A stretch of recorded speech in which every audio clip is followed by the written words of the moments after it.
You are listening to episode 56 of the Unnecessary Nonsense Podcast, the podcast of two unqualified idiots, blah, blah, blah, we're still unqualified, blah, blah, blah, format, blah, blah, blah, made it up. I'm Carlos Alcazar, and with me, as is often the case, Dave Turnbull. Hello, Carlos. I'm glad that, we're still unqualified. That's the most important part, I think, of the intro. I feel deeply committed to my lack of qualifications. Anybody can pretty much put a podcast together. I feel that's qualification enough. Well, that's the standard that we're going by these days. That's listen, we made it to 56 episodes of talking utter gibberish, so that's at least some kind of a milestone. Question mark? Yeah, there's something to be proud of in there. I'm not sure what, but there's something. Absolutely. Now, we're going to have a couple of things. I am going to play a little bit off of last week's episode and talk a little bit more about Project 2020 because there is some more happenings to it. And we're not going to spend as much time on it as last week. Last week was introducing us to it and, introducing us to the world of Fuji because everybody needs to know about the world of Fuji. I honestly think it should be brought to you this week by Fuji. I like, but for real, like he actually sponsors us because we talk about him so much. A whole 2 episodes. Exactly. That's enough on this podcast. That's enough. There may be a day that we will be sponsored by Fuji. Dare we live the dream? Dare we live the dream? But I'll be honest with you, and I've said this for a couple of episodes, but this past episode, just taking the snippet that I took, it was one of my favorite episodes just because it incorporated, the introduction of Fuji, me ranting on peers. It was fairly glorious. It was pretty awesome. I'm not going to lie. So the Project 2020 thing, and ironically, my discussion of peers also was kind of a fun thing and almost a little bit foreboding and a little foreshadowing because one of the other things we're going to talk about is Dave's favorite quarterback, lover of all equality and, diversity, Drew Brees, who took a 180 and, that escalated quickly for Drew Brees. We'll talk about that and how he began the week as a villain. He began the week as a hero, became a villain midweek, and then by the end of it, became a reformed man. It was quite an eventful week for Drew Brees. And that was all in a period of less than 48 hours. It was very impressive. It was really, really some fine work by him. I'm telling you right now, if only the man had addressed this, lack of peer issue in New Orleans, none of this would have happened. And I'm going to stand by that till the end of time. All right. Well, that's what you do, Carlos. So I don't care how much he donated to the city of New Orleans. Their build after Katrina. That's all well and good. They did not build a pier, and therefore that place is cursed, possibly forever. But they do have more Super Bowl championships than Cleveland, and Cleveland has a pier. Wait, so Cleveland has -1 Super Bowl championships? Is that true? No, I said that. What? Yeah, you said more. So -1. More would be 0. Okay, and just because you don't count a legitimate championship, Carlos. Is it legitimate? Question mark? It is quite legitimate. I fair enough. I it's consider more legitimate it than the 6 that Tom Brady has. That's for sure. A wooden dollar bill is more legitimate than that. But I suppose, if we're gonna count it, I guess the New Orleans championship is as legitimate as Mike Trout's 3 MVPs. So why not? You know what though? The thing is, there's a lot of people that think Mike Trout's 3 MVPs are legitimate. So I'll take that. Yes. I'll take that. Yes, and I question those people just as much. Anyway, we'll talk more about that guy in a bit. And the third thing is Dave has some questions and some personal issues with the NBA plan for the restart, and we'll talk about that. And we'll kind of see. I genuinely don't know what his issues are with it. He could have various issues. It could be carryover from the disappointment of Drew Brees. Who knows? I can't speak to it. We'll get to it when we get to it. But first, let me do a quick update on Project 2020. I already kind of gave you the outline of it. 20 artists, 20 different iconic cards from top. Hold on, we're not talking about our weeks. Like, don't the people want to know what we did first? You know what? That's true. I kind of got a little distracted. I was getting excited by more Fuji. Let's do that. Let me backtrack. Which is understandable. I mean, getting excited by more Fuji is quite understandable. Dude, Fuji. Like, just Fuji. All right. I will resist the urge to jump straight to more Fuji, but let's do that. So, tell you what, Dave, in a nutshell, how was your week? It was a pretty good week. I'm not going to lie. The nice weather had me getting outside more, so I'm biking, enjoying all the hills that there are in Waterdown. And, yeah, I mean, nothing crazy exciting this week. The one thing I will say that I think is actually worth bringing up is I've been watching some old broadcasts of different sporting events. And one of the things that was on that I had PVR'd that I watched, which I quite enjoyed, was the 1982 All-Star Game from Olympic Stadium in Montreal. Okay, so the baseball All-Star Game. Yes. Okay, the baseball All-Star Game. Okay. And it was, you know what I mean? It was like, obviously it's got the spectacle and whatnot. It was, first of all, it was one interesting seeing Al Michaels being the announcer for half the game. And then, of course, Howard Cosell was there as well. But it was interesting because it was like, that's when people really, really cared, or like part of the time when people really, really cared about the All-Star games and played in such a way, right? Like, there was obviously reference to the Pete Rose bowling over the catcher in that. That obviously wasn't in that game, but they made reference Yep. to it, showed the replay. And it was also really weird because I've been to Olympic Stadium. I've watched baseball in Olympic Stadium. And we all know how much Olympic Stadium sucks, period, but especially for baseball. But it was really neat to see, for all the wrong reasons, that they still had the track in the stadium. So, like, not the warning track, but like the running, track from the Olympics. I don't know if it was the same one from the Olympics, but obviously it's from track and field. And so it was Yeah. like you had home plate, and then instead of like there was the like a 6-lane track, and then the backstop, which I'd never seen before because the games I remember watching at the Expos, they'd gotten rid of that and moved up the seats and the backstop. Yeah, well, if you think 1982, they were only 6 years removed from the Olympics. So it wouldn't shock me if it was still either in use as a track and field venue or if they simply hadn't bothered to spend the money. If you remember how long it took Olympic Stadium to get paid off, Well, this is true. I wouldn't be shocked if they were like, yeah, leave the track. We'll get rid of it eventually. Yeah, and the roof was open. There, I mean, it wasn't. I mean, it was supposed to be a retractable roof. That's what they originally designed. Obviously, that never happened. But this was before they put the roof in too. Could you imagine if they had done a retractable roof in 1976 with the cost overruns they already had? That would have been pretty entertaining. But they'd be paying it for another 50 years without a team. For sure.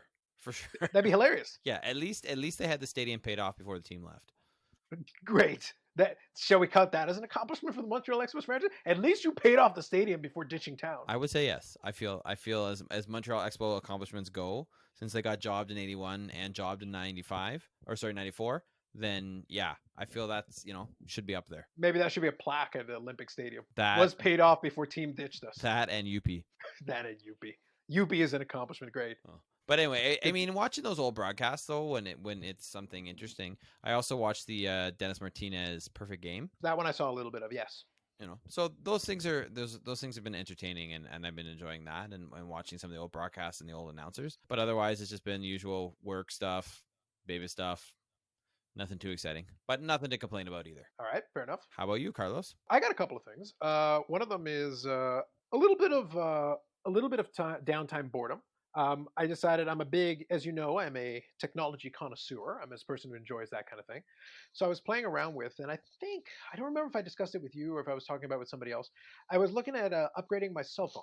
It's not that I needed to be fair. Let's be clear. I didn't have to, but I do like having kind of two phones. One that's kind of a backup phone, but one that's also kind of, when I get bored, I can kind of flip between them. And up until this point, the last little while, I have a Samsung S10e. Let me get that right. Samsung 10e, which is still a good phone, and it's still a fairly new phone. And then my backup phone, quote unquote, which I would play around with from time to time, was an iPhone 6s, which is not a new model, but it's still good. It still does its job.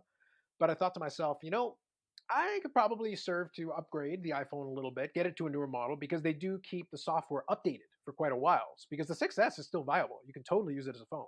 But I thought, all right, why not? Because I'm not on a contract or anything. Let me check and see what's available. So I go over to our good friends at Fido, who I've got my account with, and I look. And on the website, they've got the XS Max, which is like the 10s at the time. So it's a couple of generations old, but still fairly new.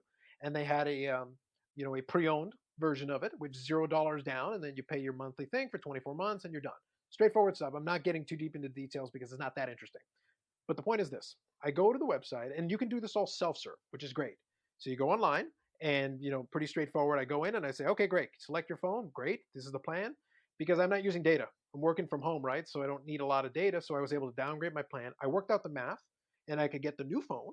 And basically, actually, considering I got rid of my Netflix, I can actually be paying like $5 or $6 less per month than I was paying before and get a new phone out of it. That is solid. So I thought, great, this sounds wonderful, and I'll have a new piece of hardware, a new toy to play with for a while. Plus, I miss, even though I have Spotify, and I get the premium, and it's awesome, and I get to discover new music, and it's great, I've got a whole library on my Apple Music, and I was like, I have to go to my tablet, or I have to go to the phone that kind of sitting there as a backup, as a glorified iPod. And I'm like, well, maybe I'll use an iPhone for a while, and I can at least have my music library in the phone for a little while. That'd be kind of cool. So I went and did everything. I don't get any kind of a confirmation or notification, but my account gets changed over. Okay, fine. I decided, let me give it a couple of days. I did this on either Saturday or Sunday last week. Okay? All right. So I give it a couple of days. Around Tuesday, I'm like, well, it doesn't take that long to acknowledge it. Let me at least double check. So I double check. I can't see anything. I can see they changed the plan I have. Everything else seems to be acknowledging it. And when I try to do an upgrade again through it, it says, "Oh, you've already got one processing." I'm like, "Okay, fine, but let me check the status." So I decide to give Fido a call. I get through almost right away, which is awesome. And they're nice, and the lady that I talked to is nice enough, and she explains to me, "Yeah, it's the phone's actually back ordered." And I'm like, "Well, that's a pre-owned phone, so how can it be back ordered?" She's like, "Well, yeah, well, we didn't have any in stock." I see. So you still had it on the site? It's like, "Well, yes." Okay. So how long is it back ordered?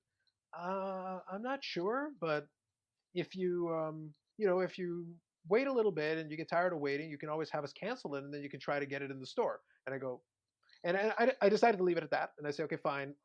Let me see what happens." But at the same time, I'm like, "You're not going to get a pre-owned in the store.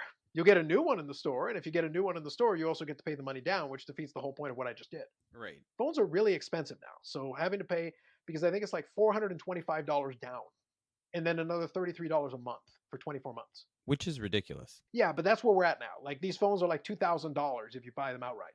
So that's where we're at. So I'm like, all right, fine, whatever. I'll give it a couple more days and see what happens. So I give it a couple more days, and Thursday I call in again, and I'm like, okay. So the last person told me it was back ordered. Fine. Can you give me a ballpark? What does back ordered mean for you guys? So the other one is like looks into it, and it's like, okay, fine. And it's like, well, maybe like 2 or 3 weeks. And I'm like, I see.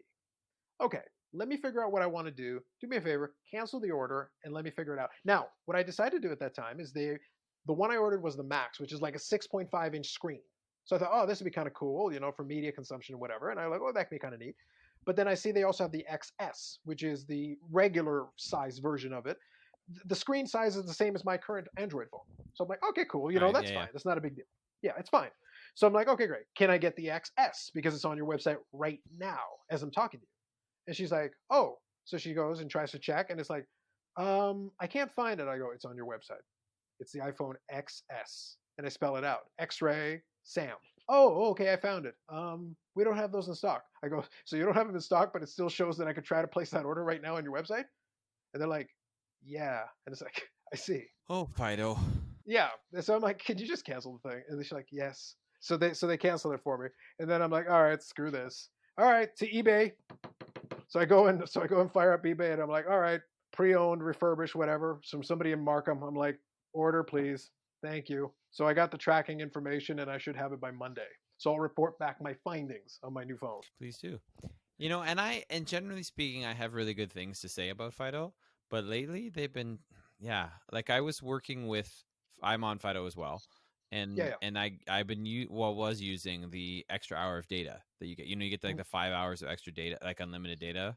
Yeah, you click a button, and then you get unlimited usage during that time period. Correct. Yes. And I needed that because for 10 days I was still working for most of that time, but I was technically homeless, right, as we were in between houses. So we were at Megan's cottage, and they don't have internet there. It's fine. I can use the extra hour. I can kind of flub it enough that I can get enough done for work, until I can be on as much as I need to. Right. And then all of a sudden the extra hour of data disappears. Like the button's not there. And the button's still. Well, you can only do it once a day. Hold on. So I was like, it's actually within a 24-hour period. After 24 hours, but yes. Yeah. So okay, wait, no, okay, but then all this other thing is Megan's never used it. So I was like, all right, well, I'll just go in her app and I can use hers, right? Because we both are with Fido, we both have the same plan, so that's theoretically 10 hours of data that I can use. Okay. Just alternate back and forth as much as need be. Anyway. No, there's some kind of issue with the thing, and you can't do that anymore for right now. And we planned it'll probably be fixed in like a month or a month and a half. When was this? This was just a little while ago, This right? was a couple April. Oh, in April. Okay. And so I'm like, okay, well, I have an issue, and they're like, well, we can give you 3 extra gigabytes a month for 3 months. Okay, I'll take that, I guess. But it's, but it's at the same time, it's like it's still not as good as having unlimited data for an hour, like depending on what you're trying to do, especially if you're trying to watch video, like anything video related for work. Yeah. But the point is, I was like, Fido, and now your story, I'm like, Fido, you're kind of dropping the ball. Well, in fairness, like one thing I'll say, and this isn't giving them any kind of a cop-out, but let's just be fair about this. Being in Canada, let's make this clear. We have a real lack of real competition here in the cell phone space. Because at the end of the day, Fido is owned by Rogers. And Rogers would rather you actually have your cell phone service with Rogers where they can charge you more. Now they have quote unquote infinity plans, which are quote unquote unlimited, which means they'll give you 10 gigabytes, but then after 10 gigabytes, they'll throttle you down in terms of speed. But it is unlimited. They'll give you quote unquote unlimited because they've tried to give that as an advertising thing to compete with the US ones, which have unlimited. But at the same time, there's real no competition because Bell is offering virtually the same thing. TELUS is offering virtually the same thing. And they continue to argue, oh, we're competing. Really? You're competing even though your prices are almost identical, like almost within dollars of each other and for pretty much the same amount of offerings. No matter who I go with, I'm basically paying the same. No, we're getting hosed. And when it comes Yes. to telecommunications in Canada. Correct. So it tells you something that I reached a point of annoyance where I was like, all right, I'm going to. And by the way, just to finish off my story, the $33 thing was kind of my way of taking advantage of the fact that I was saving some money from some other things I cut back. So I've actually kept my data back. So I'm going to save about $20 a month on that. Great. And then I canceled Netflix. So I'm saving $17. So I'm saving $37 a month. And the thing was going to cost me $33. So you do the math plus taxes. I figured, oh, actually, I'm out ahead a couple of bucks and I can get the new phone. But in the end result was I ended up buying it from a local seller. Fine, support local. But in the end, to buy it from a local seller, I'm paying for the phone. So I basically just went out and go like to not have to deal with the nuisance anymore. I went and just bought the phone, mind you, pre-owned phone, but I'm paying $900 up front. And that's less than half of the original price of it. So I'm still getting a decent price and a good deal for a phone that I potentially could use for a couple of years. But that's bad. I'm in a position where I can do that. But if I'm somebody who can't do that and my phone's broken or something, if I didn't need to, I'm in a luxury position. This is not a necessity. But if I wasn't, and I actually needed a phone because my other one's broken, I'm getting hosed because almost all the other phones that are decent, I have to pay some kind of money down. And if I don't have the money down, I have to kind of accept like a second or third rate phone. Yeah, that's not cool, man. Which kind of sucks. I Like mean, I said, like you said, you're in a position where you can you have other options, but some people this would is not be. this is a pure luxury, so I'm not downplaying for anybody else the options that are available. I literally have a smartphone that I already have that I could use for the next 5 years, and it would work perfectly fine. And I'm still going to have that phone because it's a second phone. I like technology so much that I enjoy playing with this stuff, and for me, it's fun. It's not a necessity. But if I was somebody who didn't have a phone or my other phone got shattered or something, I'd be so screwed, and I'd be so angry if that kind of service. Yeah. So that's just kind of a thing, that was I got a kick out of it because I said I'm in a position where this is a minor inconvenience for me, so I don't want to overplay this. But I just kind of made me roll my eyes, where I'm like, come on, guys, get it together. At the bare minimum, I would have been okay if they had sent me an email within a day or two saying, actually, unfortunately, we're out of stock. But I had to go and call them. Yeah, I mean, that's professional, and that would have been fine. At the bare minimum, tell me, you don't have it, no problem. At least let me know. That goes above and beyond the actual, circumstances. It's like, no, just tell me you don't have it, fine. Yeah. Offer me an alternative option at the very least. Don't make me call you twice to have to get the answers to the questions you should just provide me. Yeah, exactly. Now, I do have a second story for you. This one's a little bit of a happier tale, but again, supporting local business, why not? Of course. So we've got over in Toronto, Amsterdam Brewery, who does some good beers that I enjoy. And this is one of the few times that I can say Facebook ads actually gave me something useful for once. Because I barely go on Facebook. To be honest with you, it's a cesspool. I don't even bother with it most of the time. But I went on Facebook, and I was scrolling through some garbage because there's a lot of junk. Everybody's kind of posting memes and pictures and stuff, and it's the same crap over and over again. So at this point I can scroll through without even looking at it. But I scrolled through, and then I saw a thing that said, Amsterdam Brewery, and I was like, oh, I know those guys. I like their stuff. And it says, oh, we can deliver to your home, and I'm like, all right. But usually when they say deliver to your home, you mean GTA as in Toronto proper. But I'm like, all right, let me look into it. So I click on it. And then they say, oh, we deliver to all these postal codes. And I was like, all right, Mississauga, what? My postal code's on here? Yes, beer delivery. So I'm getting excited, of course. Of course. So I go and look into this thing, and I'm like, all right, I set myself up a little account. I go, let me give this a try, because I hadn't tried it, and I was curious how the service would be. So I'm happy to report. Very easy to sign up, very easy to think, because I am in the service area. They will, deliver to. I was able to punch in my thing, get my order. If you buy over $50, which is basically a case, I was able to go buy a case of the beer that I wanted. It was like $56, which don't get me started on the price of beer, but for that I got 25 beers, so a case plus another can, all tall boys, good stuff. And then I got myself these sweet glasses that are actually big enough to hold a pint in one glass, which is great. That's a pet peeve of mine, a glass that can't hold a pint. But these things can hold a full pint. Especially when it's actually called a pint glass too. It's like, this is a pint glass, but it doesn't actually hold a pint. Exactly. And I showed to Dave earlier the glass. And this thing's heavy duty, by the way. This is like real glass. So I don't know if you can hear this. I can hear it. Yeah, that's glass, Dave. This is thick, heavy glass. Nice. And these glasses were like $9. So I was like, okay, well, I'll buy a pair of those, sure. And then I'll buy the beer, great. And let's see what happens in terms of delivery. So I went and submitted my thing, got an email confirming Fido, got an email confirming Fido. So they confirmed my order. And then they sent me another email to confirm that my beer was out on delivery the very next day. And I got a text message from the delivery guy saying, hey, I'm on my way. I'm going to be delivering your thing soon.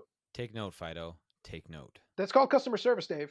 And the thing is, it's not like a third-party thing. It's somebody from the thing loads up basically a truck full of the beer and then delivers it to the various places, obviously based on the area. They batch it. That would make the most sense. But they go and actually deliver it. And I was kind of busy at work. So I asked my parents, who were not far from me, they said, hey, do you mind if I just have that delivered? And they go, yeah, no problem. So I got the text message. Almost immediately after, I got a text message from my parents saying, hey, your beer's here. And I'm like, so why did you sweet. get it delivered there and not to your house? Because I was in the middle of meetings for most of that day. When they said they're going to deliver it the next day, I'm like, I can't even go to my door when I'm in the middle of a meeting. I got you. Yeah, and I don't want it sitting outside because they would drop it off. But it's like if it just sits in front of my door where the sun goes. Free beer. Yeah, exactly. Like not exactly what I want. It's a lot easier for them to just drop it off at my parents where the place is just shadowed anyway. But at the same time, my dad is literally downstairs in the garage all day. So literally when the guy comes up, he goes, I'll take that. Well, what a coincidence. He's also Carlos. So as far as having the person with the name, it's pretty easy for him to accept delivery. Yeah, that is actually a solid benefit. Yeah, it's very easy. I do the same thing sometimes when I would need like mail pickup. And of course, the hours of my post office were literally when I was at work in Toronto and I can't physically get back before they close. So I would go and send Carlos over there. And they're like, yeah, are you Carlos Alcazar? Yes, I am. And he would go pick up my mail. Pretty solid. Unless your dad decides to go, but I'm Carlos Alcazar, and it's addressed to me, therefore it is now mine. Oh, no, he tries that. He goes, wait, is this anything good? Is it worth anything? And I'm like, no, old man, give it to me. This is fair. Stop trying to steal from me. You get your own crap. Besides, the old man is the one who's going to be thrilled the next time that I upgrade my phone because usually he gets the hand-me-down. Nice. Yeah, so that guy gets enough free swag to cover several lifetimes, and I'm fairly confident that I could have put somebody through college with the amount of coffee that I bought this man. This is fair. Yeah, so all I'm saying is that, we got this situation covered. I've greased the palms where they needed to be greased, so I've got, it gives me a good secondary place to have something dropped off. 9 times out of 10, I will just have it delivered here, but I will say, overall, to close off this story, I was super satisfied with the service. I love that they text messaged me to let me know that it was on the way. I love that they actually sent off the emails to let me know when everything was going to happen and give me a general timeline. And then they delivered and the product's good. Yeah, you can't complain. You can't complain with that. When you can actually support local and they actually go the extra mile to actually deliver service, then it's good to call them out. So Amsterdam Brewery, good job by you. All right, Carlos, tell me what you want to tell me about Tops 2020. Project 2020, but yes, I can tell you about Tops 2020. Boba Fett, Dave, Boba Fett. But Project 2020, that's where we get into Fuji. Anyway, so this past week, Project 2020, I'm not going to go into the whole explanation of that again. I want to keep it short and sweet here, but there's a couple of things that I did want to talk about because I enjoyed them. One of the big things that came up about when I was talking about it last week was that the Ken Griffey Jr. by Shore was kind of the big turning point of the whole thing because having 99,000 copies of one card was going to do one of two things to the market. It was either going to indicate that the demand is so incredible that we're going to see increasingly high print runs as people in their insatiable greed try to get more and more and more to try to have more and more to sell and do all that, and the pre-ordering culture and all this. So from an economic standpoint, I was fascinated with what was going to happen next. But I had that question. I go, well, it could go the other way too. It could scare off a lot of the speculators and go, holy crap, there's no way we can dump 99,000 of these things. We're going to have to take a loss. And that would make them more gun shy to push forward after that. And the immediate aftermath, we saw a bunch of the print runs start to drop off, which was understandable. The immediate reaction was like, holy crap, like when you touch something that's hot and you get burned, your hand immediately jets off. You don't want to touch it again right away. But the interesting thing that was going to be the real test also happened that week. Now, last week, of course, was weird for a couple of different reasons. Some of it we'll touch on and some of it we won't. Obviously, as you may be well aware, Tuesday was the day that a lot of social media outlets had the little black box. You know what I'm talking about? Yes. Well, Topps is no exception. So on Tuesday, they actually didn't post any more cards. So what they actually did is they took the cards from Monday and extended them an additional day. So those cards actually got 72 hours instead of 48, and we got 4 releases instead of 5, which carried through the rest of the week. But the reason that's interesting is it means that one of the cards actually had an extra 24 hours. And I was keeping an eye to see how those print runs were going to get affected because that one had an extra day. Plus, the big highlight for this week was going to be that our good friend Ben Baller, who had some nice things to say about his love of police officers. I'll leave it at that. I'm not going to go into that whole rabbit hole right now. But the point is, he had some controversial comments, but he's a well-known quantity as well. And then Blake Jameson, who's one of the other artists, collaborated on a Mike Trout card. Okay? So you've got one popular artist with a big following, another artist who's been really good about doing the social media rounds and promoting his art and doing all that. But you have these two collaborating, plus Mike Trout, alleged good player. But you have all these things converging. So the question became, would this collaboration, plus the controversy, plus the attention, plus all of this, cause this Mike Trout to surpass the Griffey? Could it crack 100,000? Now, Topps did one more thing, which sweetened the pot even further and made it even more interesting. They ended up announcing that 10 of the cards that were going to get produced, regardless how many were produced, 10 of them would also bear Mike Trout's signature. So Mike Trout would sign 10 of these cards that they would randomly send out to people. Nice. So the question became, would the collaboration, would the player, would the possibility of getting an autograph copy, plus the artist proofs that were randomly inserted, plus a one of one that could be randomly inserted.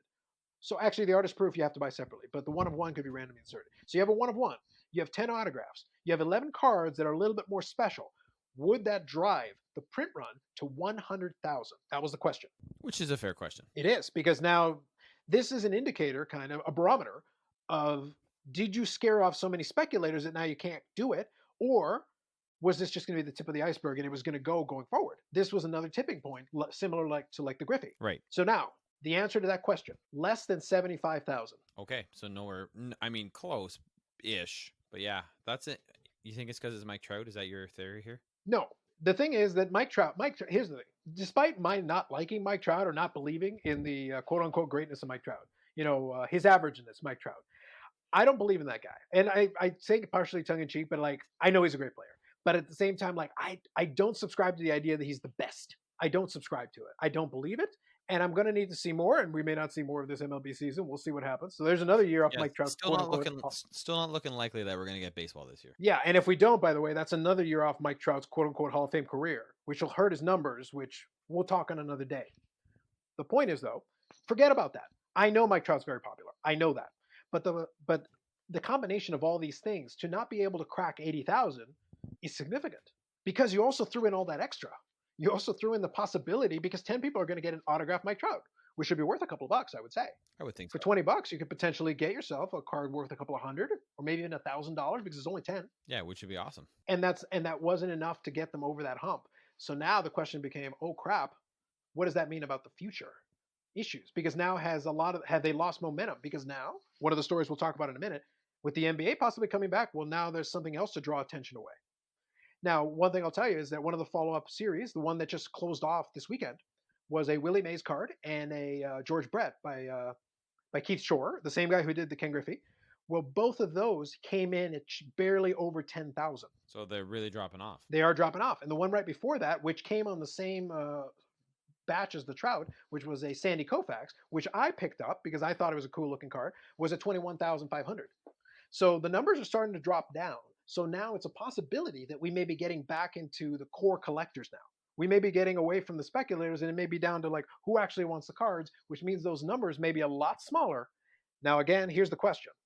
We've still got nearly 300 cards left. Now that these numbers are starting to come down, does that mean that the secondary market rebounds? And if the secondary market rebounds and the prices start to go up again, then all of a sudden the speculators will be like, wait a minute, everybody go back in, buy.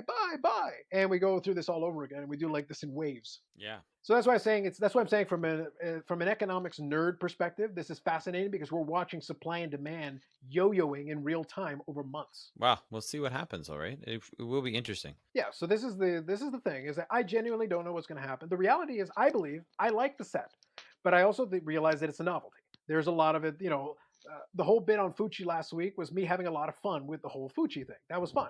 And I don't know, I sent you, I believe, I sent you a picture of the George Brett. Did you see that? No. Yeah, so I sent that one to you on Facebook, but that's okay. What I'm going to do right now is let me send it to you. I want to show you this specific one because I got a chuckle out of this one for myself, just for a personal reason.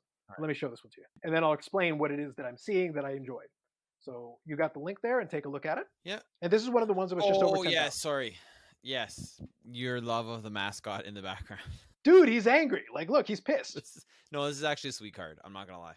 I like it's very funny. I think it's very. Who's the person peeking over the fence supposed to be? So there's speculation on this, Dave. This is why I say art is fun sometimes. So there's speculation. One of the ideas that they believe is that it is supposed to represent the umpire that George Brett charged in the Pine Tar game. Okay. So it's hard to say for sure, but it would kind of fit into the narrative because it's literally only one guy back there, and he's just kind of creeping over the fence there, just looking. Yeah, interesting. I mean, I like the card. Like if you like this style of art, then it's colorful. Then I think you're gonna like this card. Well, here's the thing, though. I will say that the art itself is fun. Like, this is very cartoonish. It's very fun. It's silly. And like I said, I love the little mascot there who looks mighty pissed. And he does bear a striking resemblance to the New York Mets mascot, who's baseball head guy. Yes, Mr. Met. Yeah, but it's like, do the Royals also have a baseball head guy? Maybe. Let's see. That's why I think that's kind of odd. Like, I'm like, are we getting confused here? Are we mixing up the two teams? I just think it's hilarious that he's back there being like upset and he's got his bat and it looks like I wouldn't want to mess with that guy because it looks like he's going to take it out on somebody. Yeah. So okay, so here's what they've done. So I was thinking, like, as I'm typing in the Royals mascot, trying to Google it, I'm like, I think it's a lion. Yeah. And they're going with a royal theme. And then that's what I mean. And yeah. So here's the thing. Yes, it is a lion. So I was correct in that, thankfully. But here's the other thing. Baseball guy on the card, he's wearing a crown. Well, the Royals mascot actually has that crown. Yeah. So it's like a hybrid of the Royals mascot and Mr. Met. But the question is why? That's a good question. Yeah, like I'm curious if he just made a mistake or if it's just hilarious. But like I said, on top of it, like the dude just looks pissed, and that part entertains me. Yes. No, that's one of those little Easter eggs here that I like I said, if you take it in the spirit of fun, there is fun to be had here. But why wouldn't you take it in the spirit of the fun? I mean, this is why this is awesome and why I enjoy getting random, messages from you about it. Yeah. So it's one of those things. Like some of these, like here's the thing. Nobody, and what I'm telling everybody, you don't have to buy any of this stuff. I'll include a link to the 1975 George Brett by Keith Shore because it is a fun little card. You could check out the angry baseball head guy in the background and try to speculate on who the other creeper is on the other side who has one eye. But like I said, it's art. It's silly. It's meant to be. I love that the borders retain the original design because that is a 1975 Topps baseball card. That's what that baseball card looks like. And George Brett's rookie was that year. I have a copy of the actual card. So it's a good representation, but then inside of it, obviously, you have the cartoon image from Keith Shore. Yeah. No, I think it's a solid card. And that's one of those things, like, it just is what it is. It's meant to be silly. It's not meant to be taken it's meant to be taken lightly, just to enjoy, just have some fun. And at the end of the day, we'll kind of see how it plays out. Now, I will say one more thing before I get off this topic, and then we move on. Did you hear at all about what happened with the Sandy Koufax card? No. Okay, so this one I'll kind of share with you as well, but I'll give you a little story behind it because it was kind of interesting. So I'll give you the link for that one. And like I said, everybody, in case this is not a visual medium, so you obviously can't see what I'm talking about, but I'm going to include links. Now, is this the one you bought? Or this one I bought, yes. Yeah, okay. Yeah, so this is card number 99, and I'll include links to both of these in the. There's some interesting elements to this. There is. I would not buy it, but I think there's some nice, interesting elements. I just think there's a lot going on there, and I think if you unpack it, but I think it's interesting. I think they went and he designed something that definitely stands out. That is for sure. And I like the original Koufax card, so I think even though this is busy, I thought it was fascinating. But let's think about one thing here, Dave. Let me ask you something. So you can see on this card, you got barbed wire that's being broken. What do you think that's symbolic of? This is just a general question. What do you think? Escape. I'm guessing, based on what I know of Sandy Koufax, that it has something to do with the Holocaust. No, but the reason I asked you that question is because a lot of people were assuming that. And the artist, Tyson Beck, is Australian, okay? So he created this card, and a lot of people interpreted it that way. But now, if you look at it, Sandy Koufax's head is breaking through the barbed wire. And a lot of people assume, well, Sandy Koufax was Jewish. So they're assuming, okay, Holocaust, the barbed wire represents that, and him breaking free from that, or something that. Yeah, which would be what I would, if you wanted the whole story from me, that's what I would tell you. If I guessing. right? Absolutely. Well, Tyson Beck, he goes, no, it was just that the original card was horizontal and I made it vertical and it was breaking past the original paradigm of the card. And he goes, we did they didn't teach anything about the because and then some people explained to him the potential connection where people could interpret that as the Holocaust. And he goes, and his response in a forum was, well, they didn't teach us anything about the Holocaust in school, so I didn't really know about it until you just mentioned it. That's interesting. That is actually It right, is. because it's one of those weird things that happens in life where this guy has no idea about it, but I would imagine most people, if you look at this card and that Sandy Koufax is Jewish, and about the Holocaust, that's a natural link you would probably make. Yeah, that the imagery invokes a certain thought in some people. Now, that's not necessarily a good or bad thing. It's what art is whatever it invokes for you. It is what it is to you. Like I said, it's really busy. I just thought it looked visually interesting. That's why I like this card. That's why I ended up picking it up. And ironically, I picked it up paired with the Jackie Robinson. Nice. So it's like I thought as a pair they were kind of cool. I thought, oh no, I'll pick that up with the Jackie Robinson. I think that's kind of cool. I don't blame anybody for interpreting it that way. I just thought it was really interesting. And that's why I say, like, this Project 2020 thing, I may make it a segment on this show because frankly, every week there's something else. And you can pick it apart for a couple of minutes and just look at it and go, well, what is this? That's why I wanted to ask you that question, sight unseen. Like, you got to look a chance to look at it. And I wanted to, what do you see when you look at this? And your reaction was a genuine one and a fair one. Yeah, but I think And you know what? I think as long as this is going on, we should do a small segment on Project 2020 because it's interesting. Yeah, it's one of those things where I played around, and I think on my own YouTube channel, I'm going to discuss this a little bit more because I'm finding every week there's something else, and the ebbs and flows of the whole thing fascinate me. But that's because it's something. Like, this has become almost like a sport for me at this point, watching. And I'm considering buying more of them, and I bought some more of them, obviously, as I mentioned to you. But it's one of those things that it's tough. I will say that this is where being Canadian, we're getting hosed real bad here because the Americans do get free shipping, and I hate the fact that I have to pay $10 shipping, and I can't like stack these because I bought two sets in the same week, and I had to pay shipping twice, which blows. Yeah, that for God. Yeah, it's like it's one of those things where I'm like, guys, it already cost me more money because of exchange rate, and it's like if I could be like, well, if I buy them in the same week, even if they don't overlap the 48 hours, could you guys give me a break on the damn shipping? Yeah. Ship them together. I can wait a little extra time to ship them together, and then give me a little bit of break on shipping. Yeah. We'll see down the road though, Dave. If you ever find any of these that you like, we can always talk and go like halvesies on the shipping. It'll be nice. Yeah, maybe. We'll see. And listen, there's still more Fucci coming. So Dave, just saying, there's more Fucci coming. And you know what? I am always ready for more Fuji. Always ready for more. Oh, and there will be more Fucci. You wait until next week, Dave. You wait. I will. You know what? Hey, I'm already looking. Screw the rest of this podcast. Let's just move on to next week. I'd be okay with that because the rest of these topics don't interest me nearly as much. Anyway, that's it for Project 2020 this week. I'll talk about it more next week. We'll see whatever happens. Maybe Fucci will come out and then we can have a good chuckle, a good laugh, and Dave can give us his artistic interpretation of the stylings of Fucci. Yes. That's something to look forward to. All right. So let's talk about. Let's go NBA. Dave's favorite. No, let's go NBA first. Let's end with the other one. I would rather end with the NBA because it'll be more positive, even though you hate it. All right. Okay. Fair enough. Fair enough. Like, I think we can agree that I really kind of want to get this one over with because I have some thoughts, but it's like I kind of want to get.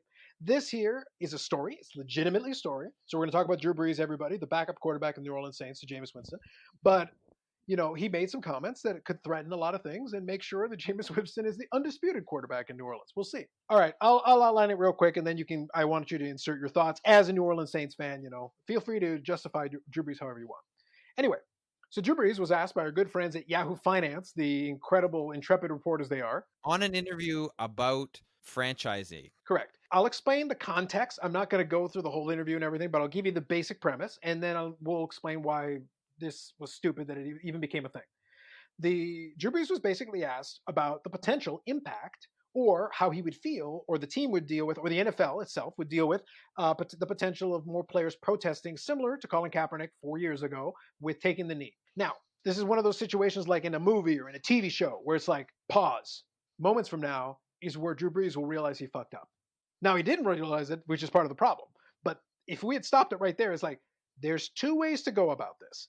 There is the intelligent way, and there is what Drew Brees is about to do. So what he does is he immediately runs into the rhetoric about, well, I will never support anyone, disrespecting the flag and the anthem and blah, blah, blah, which I don't think at this point any intelligent person hasn't already figured out that has nothing to do with the flag, nothing to do with the anthem. I have my own thoughts about flags and anthems in general, regardless of what country we're talking about. That's a different conversation. But regardless, it has nothing to do with that. Blah blah blah. Irrelevant. And then he invokes, his grandparents who fought in World War II. And it's like, first of all, I don't care about Drew Brees' grandfathers. They're irrelevant. Period. End of story. His feelings on the flag and the anthem, good to know. Has nothing to do with the question. And in addition to that, honestly, my big issue, and I'll give my issues first. My issue goes beyond the way that this obviously became a firestorm. My issue goes to the fact that Drew Brees, at this point, almost in his 40s. Well, he's in his 40s. He's 41. Okay, so he's 41, already being an NFL quarterback for years and years and years. This isn't his first rodeo. It isn't his first interview. Basic common sense would tell you, read the room. This could go a million bad ways. The correct answer, and I'm going to give everybody the correct answer right now. The correct answer Drew Brees could have given here would have been like, well, man, that's a tough one. That's something we definitely have to talk about with the team together to figure out, what message they want to get across, what they need, what they feel they need to protest or say, and how we as a team can support and figure out something that we can do that we won't get our messages confused, that we'll all be on the same page on. Right there, I just gave you a very simple answer that was a non-committal answer. It was a glorified no answer and kicked the can down the road when he'd have to deal with it eventually. Simple and to the point. Yes, fair enough. And there's no follow-up. I promise you, the Yahoo Finance, intrepid reporters don't have much to follow up on that because you gave him nothing to grab onto. Run away, do a Matador Olay, get away from this thing, kick it down the road, and don't commit to anything. But instead, he went the anthem and nationalism route. Good for him. And then he got an immediate firestorm. What happened immediately after that, Dave? Everything exploded. He got slagged by LeBron James. He got slagged by Malcolm Jenkins, who is going to be on his team. He got, Michael Thomas and was on his mad. team before. Malcolm Jenkins was on the Super Bowl winning team with the Saints. Yeah, so he pissed off a lot of people. For God's sake, Dave, you know when you fucked up? Do you know when you actually fucked up? When, Carlos? You fucked up when Booger McFarland is making valid points that you fucked up. That's fair. And I saw that clip too. And you know my feelings on Booger McFarland. I am not a fan of his. At that point, you cancel yourself. Booger McFarland just owned you. Booger McFarland didn't say something generic that was obvious. Well, he did, but he said it in a way where it's like, I can't argue with Booger McFarland. Booger McFarland is right. Do you have any idea how dirty that makes me feel that Booger McFarland is right? No, I don't. I don't really want to know, actually. But fair enough. This man is not right about anything, Dave. And this is the one time. And it is Drew Brees' fault. And for that, I can never forgive him, no matter what he says or does. Oh, you know what? I mean, that's an interesting take on where you end up with that. But fair enough. Dave, we ended up in a world where Booger McFarland was right about a thing. I'm not sure that's a world I want to live in, and yet here we are. Well, I mean, I think lots of things are not the world we want to live in right now. This is the darkest timeline, Dave. Oh, gosh. It is the darkest timeline. May I add my 2 cents, Carlos? I was hoping you'd eventually get to it, but you dropped the ball on the LeBron James thing. Let's move on. Well, so what happened? I mean, so many things that people said. So, I mean, here's the thing, right? Go there ahead. have been protests before. There have been numerous unarmed black men that have been killed by police and black citizens that have been killed by police. And protests have happened before. And the systemic racism that exists is still prevalent. And this feels different, right? Like what happened to George Floyd and the protests that are happening. And it feels like more people are listening and something is going to come out of this, hopefully positive, right? In terms of real change. I think Drew Brees basically said to everybody without saying everybody, I'm white and I didn't realize my privilege. And he, like most people, like regardless of where you stand on an issue, I think this is a time where if you're white, you just shut up and you listen to what people of color have to say and you hear it. And Drew Brees took it back. And to be fair to Drew Brees, this is exactly the same thing he said back when Kaepernick was in the league and kneeling. Right? So he hasn't said anything different. His opinion on that has not changed. But I think what really probably got to him and got to me was the Malcolm Jenkins videos where he's talking about it and he's crying and this is someone who's been in the trenches with Brees because they've won a Super Bowl together and it's like how quickly I'm thinking like, should I take my Drew Brees stuff down? Because I have some figurine of Drew Brees, I have an autograph of Drew Brees, I got a Brees jersey. Do I have to take the name off the back? Although I'm pretty sure if you have a Saints number 9 jersey with or without a name, people are going to know it's Drew Brees. Because it made me feel a lot of things, none of which I really liked. And then he apologized for it. And here's the thing, right? And I think a lot of people felt this way. is I was like, yeah, like I get, like, okay, you're sorry, and obviously he has never said I don't actually feel that way, but he Yes. said, in the context of things, et cetera, et cetera. And I'm like, I don't know, I don't know how I feel about your apology. Like, I don't think like, obviously I accept that you're sorry and that you caused a shitstorm, and that you don't want to be viewed that way. But I don't really, like, I still don't feel about you. I feel differently. But then the president was like, you should never have apologized. And then Drew Brees put another post out, like a second apology, and was like, basically echoing those things. This was never about the flag, da da da, which is surprising to hear him say that, because my part of it is like, why couldn't he have had that conversation with his teammates or somebody back then? But okay. It's only been 4 years, Dave. Well, Come on, that's hardly enough you know time. what I mean? But I said, I texted my brother and I'm like, we're fucking done. Like, this season's done. You had people in New Orleans who are at Black Lives Matter protest chanting, "Fuck you, Drew Brees." Mm-hmm. Right? like as you said earlier, despite the lack of peer situation, Drew Brees has done a lot for the city of New Orleans in a lot of different ways. And, obviously he's done himself quite a bit of damage. Although it seems to be now that I feel like the team will probably bond over this, come together over this and his apologies, and may actually be stronger for it as a whole. Mm-hmm. So we'll see where that goes. But it's just, now it's, he had all, it's like, but here's part of the problem with society, right? I think is reading the comments, some of on his Instagram, on his Twitter or whatever, when he says a thing, people are like, yeah, stand up for it, except, and then most black people are like, I can't believe you did that, the hurt, etc.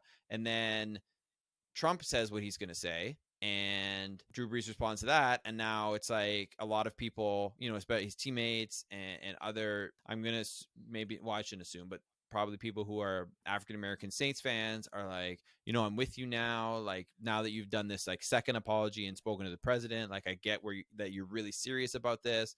And then there's all these people, white people who are like, systemic racism doesn't exist. Yes, it does. I can't believe you're disrespecting the flag. Drew Brees didn't do anything to like, now you're changing it again. And it's just like, I don't know when this is going to go away in terms of the Drew Brees part, because the larger societal issue isn't going to go away anytime soon. But here's what I think, and I don't know if you've seen the video or not, with the NFL players who have put out there was a bunch of them, all African-American NFL players, talking about what they want from the NFL.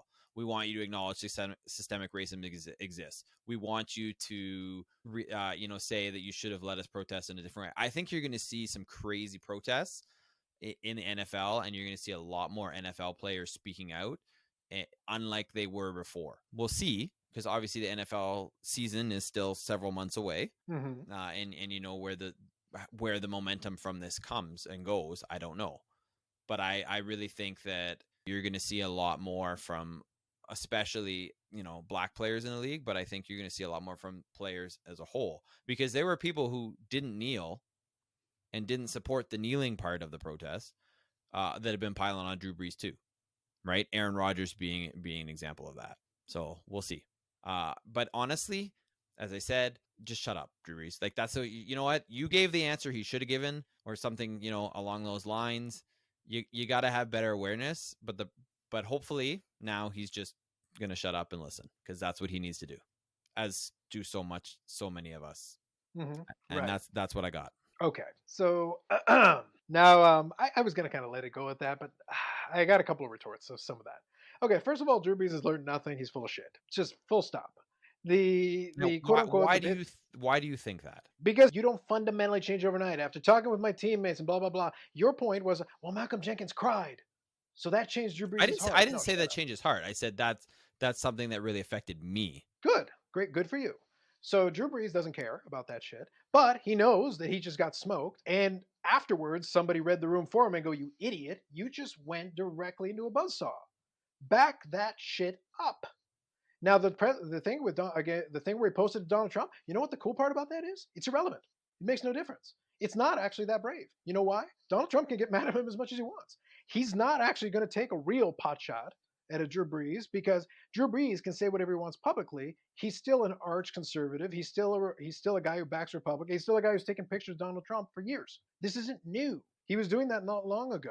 So cool. The cool part is we're in a stage where now, as long as you eventually say the right thing, and to your point, yes, the team may accept his apology. It may galvanize him and do it, because the New Orleans Saints players, like everybody else, are weak. The second you show, oh, I'm apologizing. Yeah, great for you. You've had 4 years to figure this one out. This isn't new. This isn't hard. This is easy. And to be honest, again, the reason why I took the angle I did, where I was more annoyed that Booker McFarland was right, is because I don't take anything of this seriously, in the sense that I don't care what Drew Brees says, good, bad, or indifferent. However, my problem as a person who potentially would be on the New Orleans, if I was in the New Orleans Saints, my concern isn't even that he said that. There's a good chance he's a closet racist, and he's always been and he always will be. But his apology doesn't wipe away the fact that you screwed up that badly in the first place when this was an easy one to avoid. I question your judgment. I don't actually care what you said. I question the fact that you were too stupid to realize you shouldn't have said anything. And then you had to backtrack to that. Now, the good news for Drew Brees is, as far as a damage control perspective, taking on Trump in that regard is easy. She doesn't really have to do anything. He did what he did. Great. You posted that video, and now you can cite that and cite his charitable works, and awesome.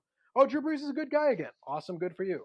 The Donald Trump people that are going to get mad at him now are irrelevant. Oh, well, now I'm not a fan of yours anymore. Cool person in Nevada. Cool person in South Texas. As long as they're happy with me in New Orleans and they're not screaming my name in anger anymore, that's where I need to be happy for another year or two before I go work in TV. So as long as majority of people are happy, I get to keep my TV deal and I can keep playing football. I'm good to go. So the fact is, I don't think Drew Brees changed anything. I'm happy for him that he found a better PR firm. Good for him. That's all that happened. And as far as the player is concerned, like if I was one of the players, like I'd be like, okay, look, you said one thing, and then immediately, as soon as you took heat, you immediately did a 180. Like as fast as you could possibly do a 180. Well, good for you. If I was one of the players, I'd be like, look, man, I got bills to pay, I got a job to do, but you're basically a non-person to me. I'm only going to do what I need to do in order to basically deal with you at the bare minimum. You're a coworker. You're not my brother. You're not my friend. You're not an ally, quote unquote. You're just a dude that plays football here that throws the football. My job is to catch the football. I'll catch it. My job is to block for you. I'll block for you. I will do my job. That's it. But like I said, football players tend to be really easy to win over with crap like that. Wow, those are some harsh words, Carlos. Listen, the whole thing with this, the reason why I've completely avoided talking about 99% of this is that I don't care how much righteous indignation you all have. I don't believe in your staying power. One of your beginning statements was like, this time is different. No, it's not. Wait until we see the same thing in 2 years, in 3 years, and in 5 years, and in 10, and in 20, and in 25, and in 50, and we'll be dead. And in 150 years, when it's the same crap, nothing has changed. You know why? You don't have the staying power, and you collectively don't have the guts. I hope you're wrong, Carlos. I have been wrong for approximately since the 1600s in the United States and the rest of the world for billions of years. But there's always a first time for everything. Congratulations. You hold out for that. I'll go with the percentages. Well, that's why you bet on sports and I don't. Yeah. Let's put it this way. The chances of me losing on this one are very, very small. And I got a long leeway because I've got till the end of time. Right. Now, can we move on and talk about something positive now? Oh, we will in a second. But I'm going to go one more thing here. The other thing that I think struck me as pertains to that, and where I think it is going to be interesting, is going to be then I'm interested in Sean Payton's reaction to it. Because I think my thoughts is that he's going to try to figure out a way to make it work. But being that Drew Brees is in his 40s, this could be an interesting situation because whether I'm right or I'm wrong, Drew Brees is in a tenuous situation because I believe that last year his injury helped him down the stretch. I think it gave him extension. If he comes out of the gate struggling this year, wait to see what happens if they have to pull him for Jameis, which could happen. Well, yeah, that's true. So the question is, if he has any kind of a drop-off in performance, do they have a short hook, given that this will still be in the back of some people's minds by the time football is played? Yeah, I don't know. Because I agree with you on the point that him being off for 5 games helped, right? And kept him fresher at the tail end of the season, right? Correct. It's going to be interesting to see. But I know this, and I will tell you that on the non-football thing, Sean Payton has been on sort of the opposite side of Drew Brees' original comments. Sure. So we'll see. But I think Sean Payton's smart enough to know. Like I said, I don't know any of these guys personally. My thing is, I can only judge you by your track record. And a lot of people try to use Drew Brees' charity as an indicator of his track record, where I'm like, okay, some of the most kind of, I guess, let me put an analogy for you. Here's my question. Right. Let's say your family is less fortunate and I basically pay for George to go through college and do all this and then make sure that, you get a new house and all this stuff. But the reason I'm doing that is because I had you work for me and I put you in a situation where you basically got radiation poisoning and died. So I paid off the rest of your bills for your family for the rest of time. Am I a good guy or a bad guy, Dave? Well, you're a bad guy in general, Carlos. Takes one to know one, Dave. Drew Brees and I are at the meetings. No. Evil people, Co. Yeah. Fair enough. I mean, your point is well taken. So we shall. To me, you cannot buy your way. Like I said, I don't pretend to be moral in any way, shape, or form, and I don't sell that to anybody. But I don't believe someone is able to buy their way out of it. I don't care how much money you donated to anything. That's cool for you, and that's cool for them, and I'm happy for the people that receive the money. But that, to me, that is no reflection on your character whatsoever. I don't care. You could give billions of dollars. I don't care. Well, I mean, and It means there are a nothing. lot of, titans of industry that give money to charity and do horrible things with their actual business too, right? Yeah, like giving money is when you've already got lots of money. Giving money is the easiest thing in the world. Like it couldn't be easier. You've got lots. Yeah, you don't miss what you give. Correct. So that's why I say, like I said, believe it or not, I am not condemning Drew Brees as much as it sounds like I am. Even all I'm saying is that Drew Brees is what he is. Drew Brees is what I thought he was, and we're about to let him off the hook. I feel that's an appropriate way to end this conversation. There you go. So wait for it. And there were a lot meaner things I could have said about Drew Brees than I said offline. Dave knows. This is true. Yeah. So I did hold myself back, and see, no credit, Dave. Like I held myself back. There were much meaner jokes I had originally. Oh, I know. I'm just surprised you didn't talk about how this is all a ploy by Jameis.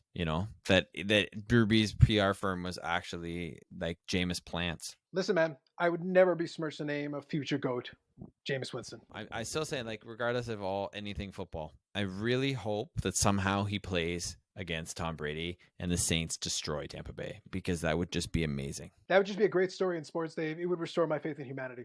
That would just be a beautiful moment. But I doubt it. So, NBA, Carlos, you ready to hear what they have agreed to? I do. But before we get to the NBA, we're going to have a brief stop because Carlos needs to refill his beer. This is fair. This back. Break is brought to you by Amsterdam Brewery. A few moments later. And let that be a lesson to you all. Delivered beer is the best beer. All right, Dave, tell me more about the NBA. All right, so the NBA actually has an official plan now. And it's more than just a plan, Carlos. It is going to happen. Theoretically, on the 31st of July. So they went with the 22-team format, all right, which I'll explain in a second. The owners voted it in favor 29-1. The Portland Trailblazers was the only team that voted against it. Interestingly enough, because that means some teams aren't playing any more games. I mean, that's a sources thing. That's not official, how many teams voted against it. And the Players Union has approved it as well. So basically what's happening, to make a long story shorter, under this plan, you have 13 Western Conference teams, and you have 9 Eastern Conference teams. So all those teams are going to play 8 regular season, quote-unquote, seeding games. And then after those games are done, there will be a possible play-in tournament for the 8th seed, right? Which I'll explain in a second. All these games are going to take place at Wild World of Sports in Disney World in Florida. And then, obviously, when that's done, the top 16 teams on each side will play their games. So get this. Here's the other thing that's weird about it before we talk about those teams. So the Washington is a team that's going to join in the East. Basically, they picked an arbitrary number of 6. I don't know why. Mostly because I think it's the Phoenix Suns who are like 6 games out in the West. They picked an arbitrary number of 6. Said if you're within 6 games of the 8th seed, you're in what we're doing in Orlando. I think that comes down to the math of how many games were originally left. But they wanted to give you like a mathematical probability. Fair enough. No one has actually said that from the league, so who knows? But I'm saying, like, logically, if that is the logic, then that's the first time I've heard that, which is unfortunate that no one from the actual league has said that.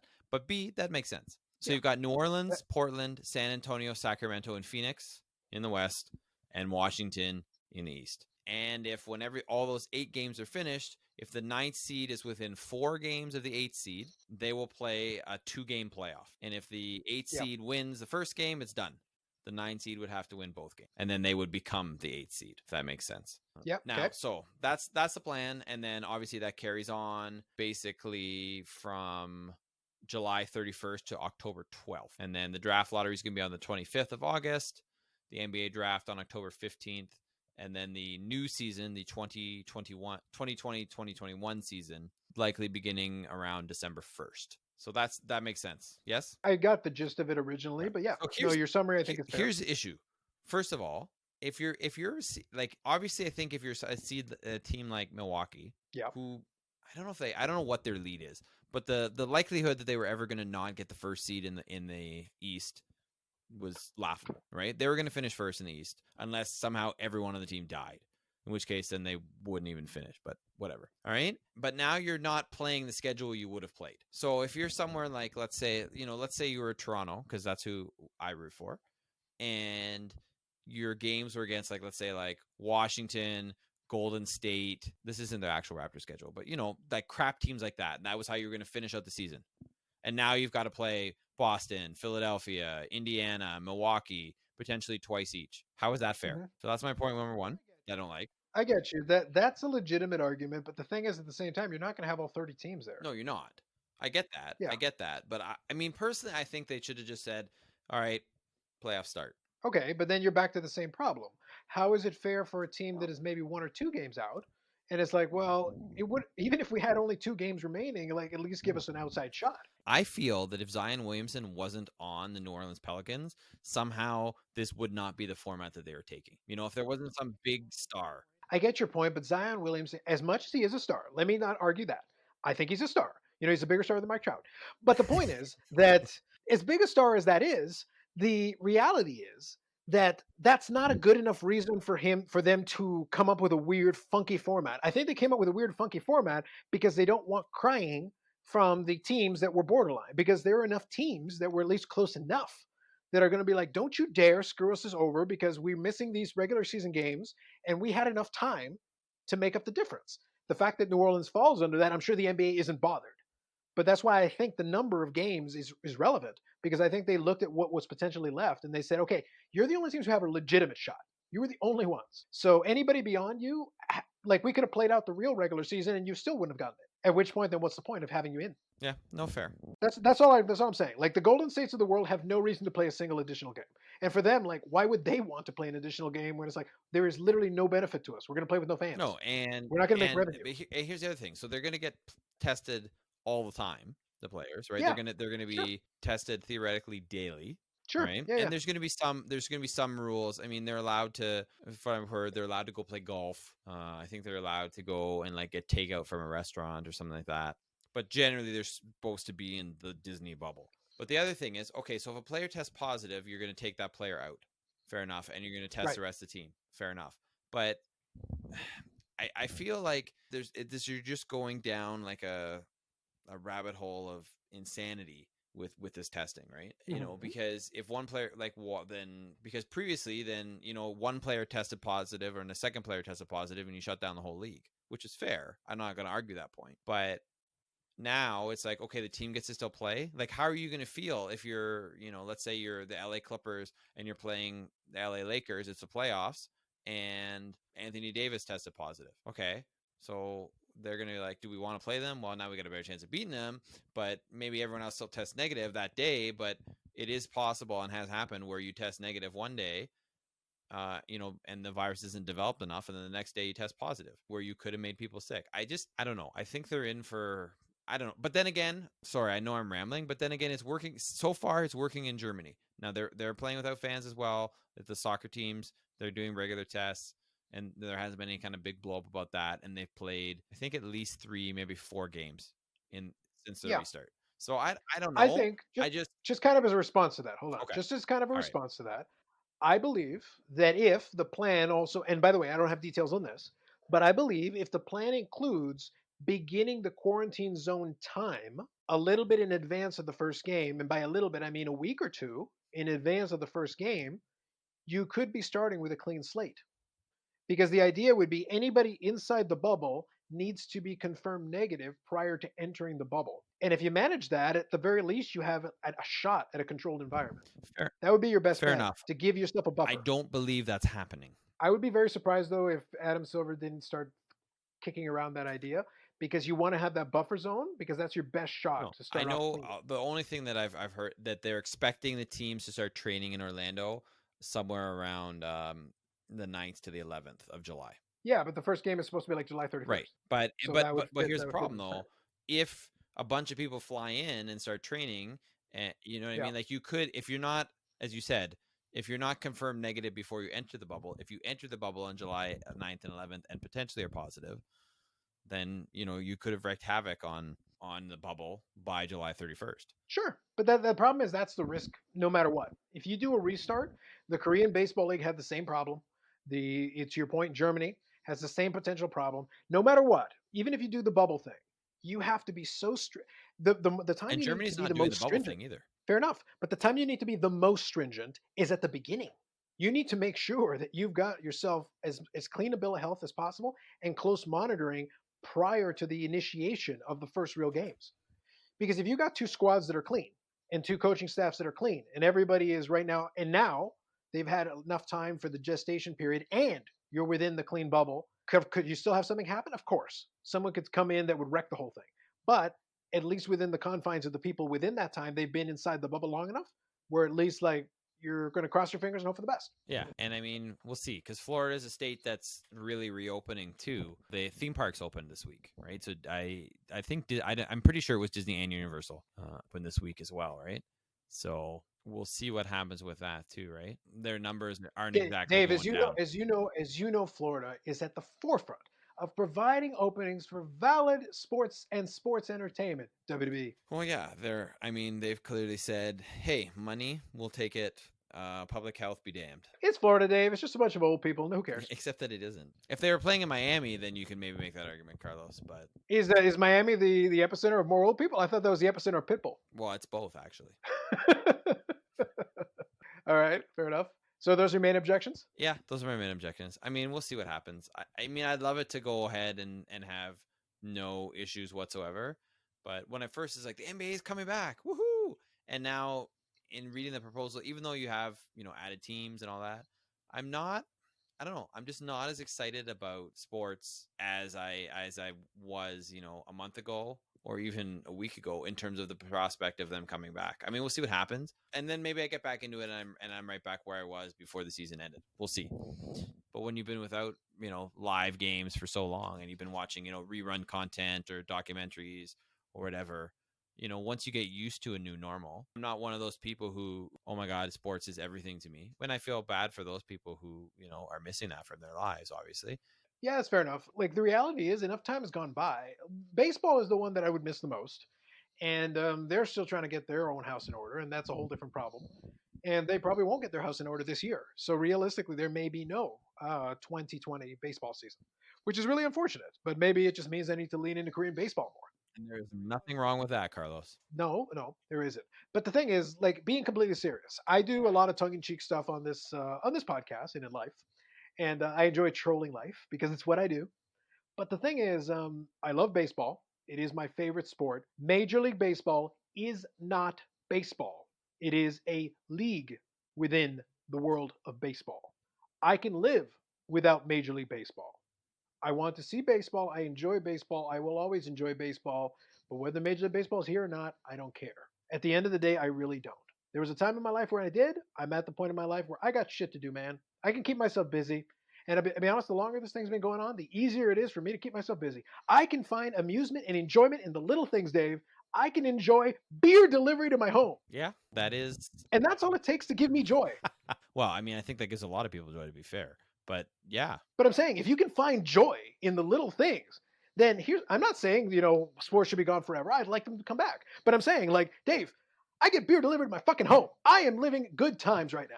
Now, the entire world is not living good times. I fully acknowledge that. I totally understand. These are not the best times. I already said this is the darkest timeline. But at least I get delivered beer to my home, Dave. At the very least, I have this one ray of sunshine in eternal darkness. Small victories, right, Carlos? I'll take it. But the point is that, and the thing is, even, getting back to the NBA issue, and here's the thing. The NBA comes back. I'm probably going to watch a little bit, but I'm not that much more. I don't care that there's no other sports on. I'm not that much more interested in the NBA than I was before. I will watch some playoff NBA, but this play-in section with like these round-robin games or whatever it's going to be for seeding and positioning and whatever, I really don't give a shit. I really don't. Whatever. Get back to me when friggin' LeBron is playing Kawhi in the Western Conference Final or whatever happens. That might be interesting to me. Giannis playing. That'd be kind of cool. The Raptors doing something. That'd be kind of neat. I'll watch a little bit of that. But admittedly, basketball is not my favorite. I enjoy the drama of basketball more than I enjoy the game itself. But that's not everybody, and I totally get that. And they always provide plenty of that. Correct. So, there'll still be something there, without question. And will I observe some of it? Absolutely. No question. But the I struggle a lot because let's look at our situation with the four major sports for a second. The NBA one, like to your point, it's very convoluted, but it's convoluted because it has to be. And Adam Silver is as good a commissioner of a sport as any of them that they have. Okay? You got Roger Goodell, who generally does the wrong thing. And, he did release a statement regarding kind of what we talked about earlier. And like I said, Roger Goodell generally does the wrong thing, but the NFL's got time to figure out their business. And I'm confident that they will do everything in their power to play games. They'll figure out something. Hell, they'll arrange a league-wide protest if that's what it takes to get the players on the field playing. They'll find something. They'll figure it out. But the NBA is trying to get going because obviously they're most of the way through the season. They want to finish. They want to get to the end here. Somehow they want to get to the conclusion. The NHL wants to get to the conclusion, and they have a plan. But we're still weeks away from seeing if they can make that happen. And the problem we're at here is, regardless of what we think about this plan from the NBA, the best case scenario is games start at the end of July. We have birthdays in July, Dave. Yes, we do. It's going to be hot. It's going to be hot as hell, and we're going to be looking past both of our birthdays before the possibility comes of game one of this restart. Correct. I'm sorry, man. We're in the beginning of June here. Like, it's hard for me to like get excited or not get excited or do whatever of something that's basically 2 months away. Yeah. Fair enough. Like, I got a lot of goddamn Project 2020. I got a lot of Fuji to talk about between now and then, Dave. A lot. I mean, there's a lot is going to happen between now and then. Correct. So as I said, speaking of small victories and speaking of small joys, I got delivered beer in Fuji. Man, I'm good. Get back to me in August. Yeah, fair enough. But anyway, the other thing I'll say as well, though, jokes aside, is that I think the NBA did about as good a job as they could have, to be honest, given the convoluted nature of it, because the interests are so varied. The NBA needs to get some kind of a product on there for TV money. Like they have as much to lose as almost the NFL. The NFL has the most to lose if they can't play games, obviously, because their TV deal is the biggest. Major League Baseball has a pretty good TV deal, but they're on the verge of screwing the pooch on that. They're about to mess that up. Yeah, and I think they will. Yeah, like the Major League Baseball is hell bent on destroying itself. Like it seems hell bent on it, and it's for stupid reasons. At the end of the day, like again, jokes aside, no matter how much I like to slag on the Mike Trouts of the world, he earned his damn contract, even if I don't agree with it. He shouldn't have to take a damn pay cut to give a billionaire owner money back when they are the ones that signed the contract in the first place.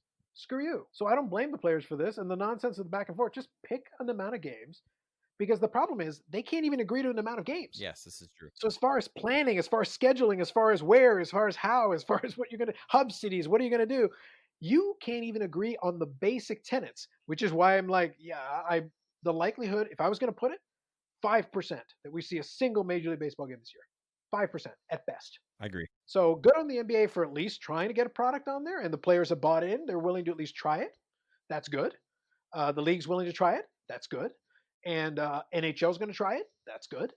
And obviously football, I think in the fall, they'll give it their best shot. Again, good. Good for them.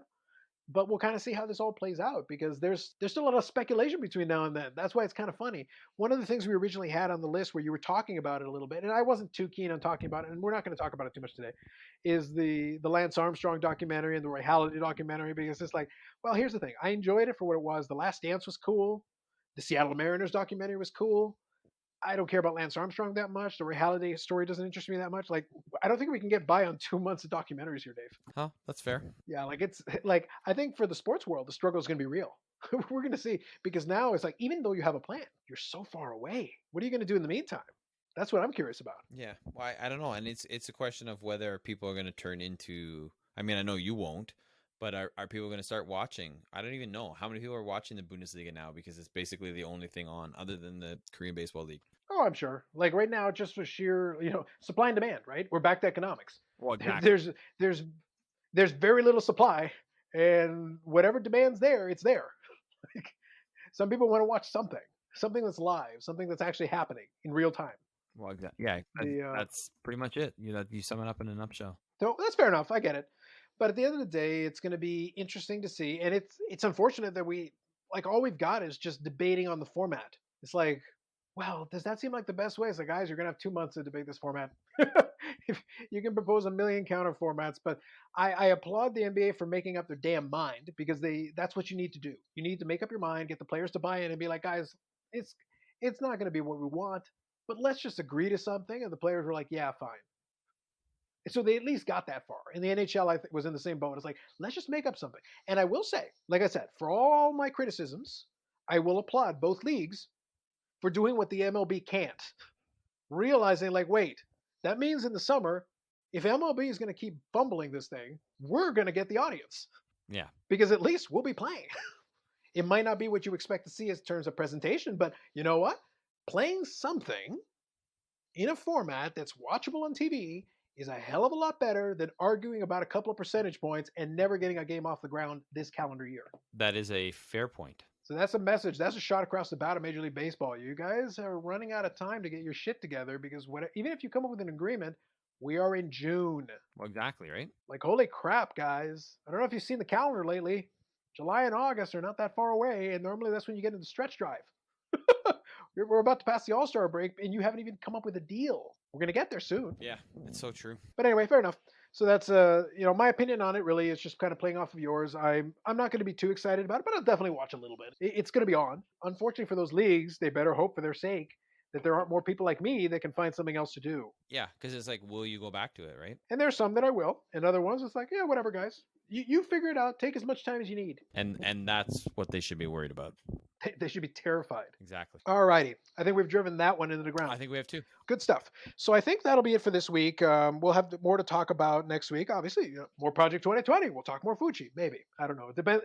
It's up to Tops to figure out what they're going to release, and we'll figure it out from there. In terms of the actual podcast itself, you can check us out on iTunes, Spotify, Google Play, wherever you get your podcasts. There usually is an archived version of it. Unfortunately, the automated version's gone down, so I have to go and manually create it. So I'll do that myself. I'll upload it onto the YouTube channel. It is Unnecessary Nonsense Podcast. It'll be just an audio version with cartoon version of our faces. You can check it out there if it's more convenient. Subscribe to the channel if you want to get the notification for it. That's another way. But otherwise, subscribe to the podcast because that's the easiest way to ensure you catch the podcast when it's live. And usually the audio version will come up live on the various podcast streams. That'll be first. Other than that, that's it for myself and Dave, and we'll catch you in the next episode of the Unnecessary Nonsense Podcast.